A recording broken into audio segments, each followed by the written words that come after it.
Hi, I'm Len Krieger, and this is another episode of Trek Behind the Magic. In this episode, we're going to be looking at some of the found props of Star Trek, most importantly, glassware.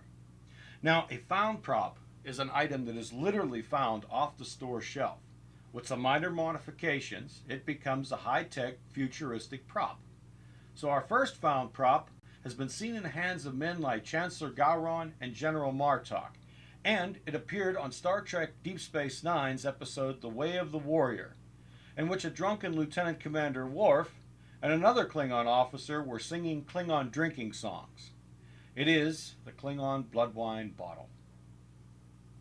This prop has a stopper or cork that I found at Pier 1 import shops, and the greebles that are found on the bottle are made of corrugated cardboard that I rolled flat with a rolling pin and applied with glue.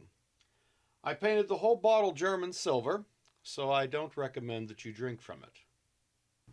Now, during an interview with actor Michael Dorn, he explained that the blood wine that was used during filming is actually fruit punch with a little red dye added to darken it.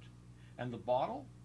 Well, it's a Jose Cuervo Premium Margarita Mix bottle, 33.8 ounces, that can be found in any grocery or liquor store for about $7. So there you have it, the Klingon blood wine bottle.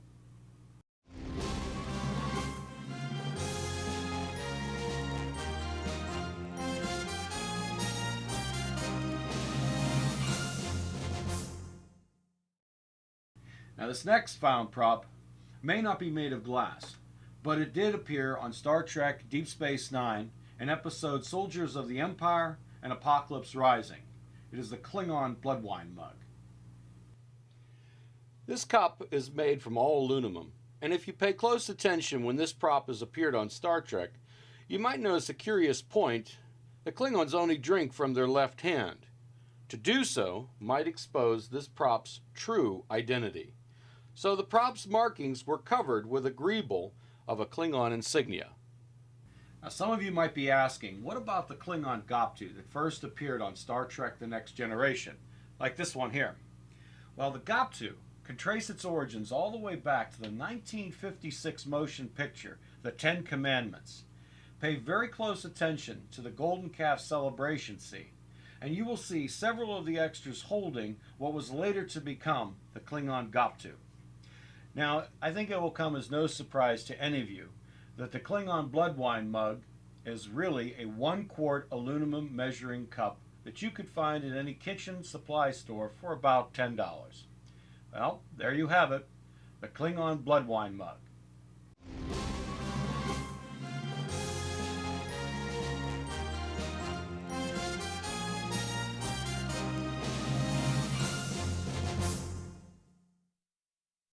Our next found prop appeared on Star Trek Deep Space Nine in the episode Explorers. In this episode, Chief O'Brien and Dr. Bashir became intoxicated, and to ease their sorrow, they began singing rather badly, Chariots of Fire. Oh, my BAIRNS, my poor, poor wee BAIRNS bottle. This smaller version of the wee BAIRNS bottle has a greeble that winds all the way around the middle of the prop. According to the book, The Art of Star Trek, this bottle has a bigger brother with this greeble on the front only. Now both the larger and smaller versions I found at Pier 1, with the smaller version costing about $3. Now I don't know if this bottle is still available there since I bought the bottle many years ago, but it does seem that the Paramount Prop Department likes buying their props at Pier 1, because many of the props that I own were found there. So that about does it for the wee BAIRNS bottle.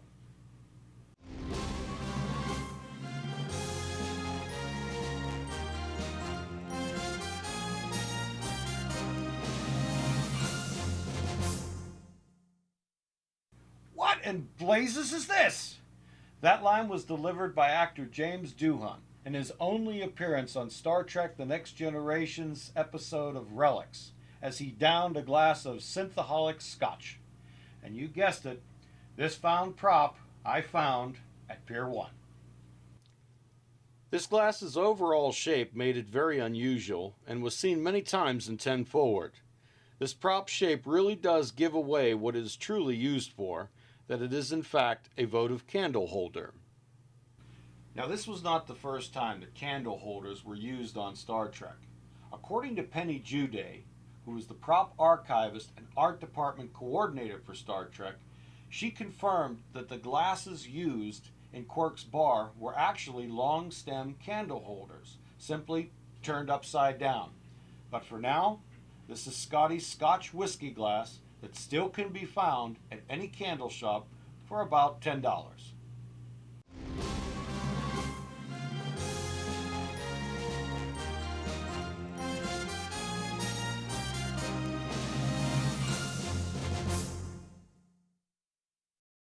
Our next found prop was given to Guinan by Captain Picard and appeared in the Next Generation episode of Relics.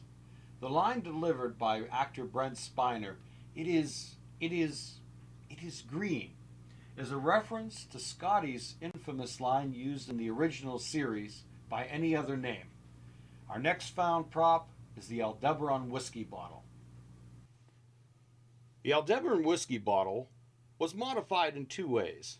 A red tassel was added, and the bottle's original stopper was dremeled off and replaced with a red painted cupboard doorknob. The red knob can be found at any hardware store and the tassel at any fabric shop. Now in the episode Relics, watch carefully because Brent Spiner actually broke the cork off the stopper when he was pouring Mr. Scott a drink in 10 forward. As for the bottle, it's a Jose Cuervo Gold 1800 tequila. It can be found at any liquor store for about $25. So there you have it, the ALDEBERAN whiskey bottle.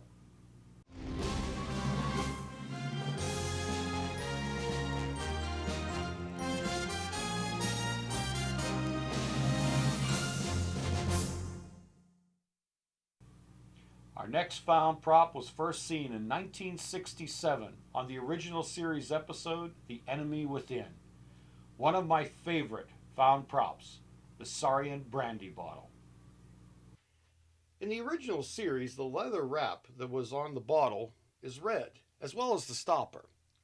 In Deep Space Nine, the leather is black, and the stopper is attached to the handle via a very thin strap of leather to an eye bolt. In the book, The Art of Star Trek, it is clearly visible that gold Klingon lettering is seen. The George Dickel Tennessee Sour Mash Whiskey Carafe commemorates the reopening of the George Dickel Distillery. The leather strap on the side is embossed with the slogan, 27 years of stubbornness.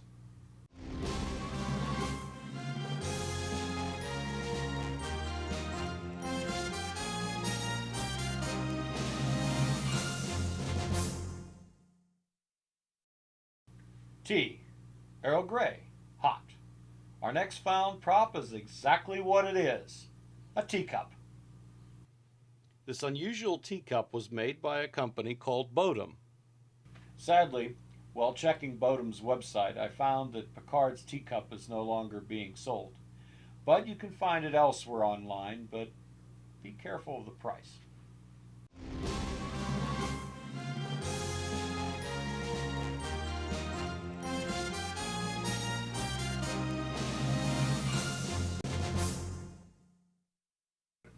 This next found prop was by far the most elusive I have in my collection, and it had the reputation of making actor Casey Biggs, who portrayed Dumar, ill when he drank the contents.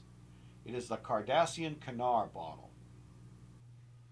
My research has shown that this bottle was sold as a decorative or souvenir bottle, and I later discovered that the wine that was in the Canar bottle was, and I quote, a very bad table wine.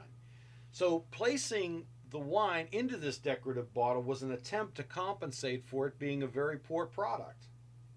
At the bottom of the bottle, a straw basket was removed to have this greeble added to the smooth surface. As for the stopper, I found it at Pier 1. It was actually a pour spout like the ones found in bars and painted German silver.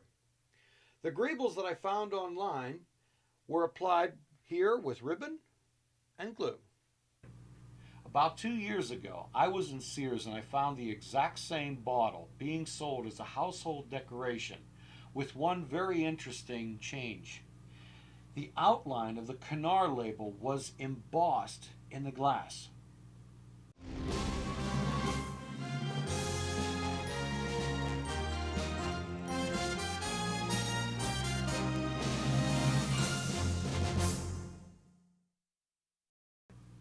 I've been collecting Star Trek props for over 16 years, and I hope that this program gives you some inside knowledge of how you can add to your Star Trek collection at a reasonable price.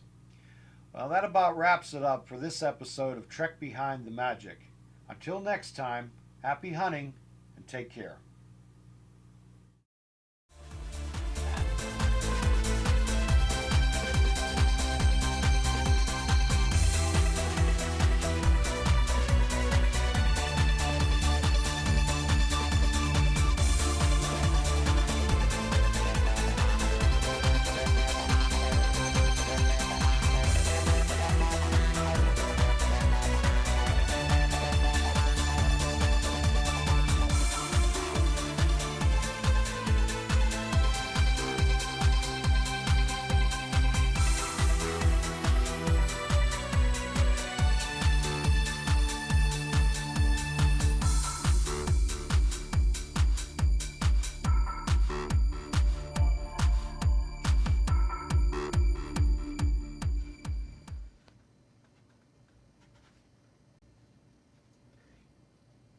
This is not the end, Earthlings.